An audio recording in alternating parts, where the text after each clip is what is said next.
Ramon Alexis, iyan nila ikaw sa iyong pangungulon para mag-focus na unay sa iyong kawalingon niya sa pagkikugma o pag-alaga sa iyong estado.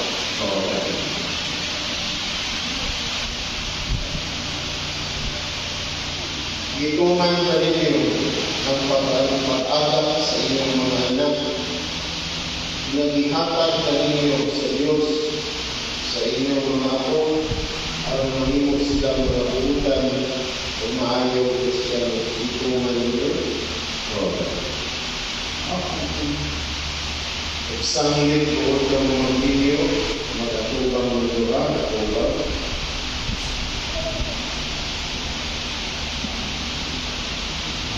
Pagpunita rin kamo sa inyong mga kamo, o inyong ipangayat karoon ng inyong tulyo, at tubangan sa Diyos o sa iyang simbahan.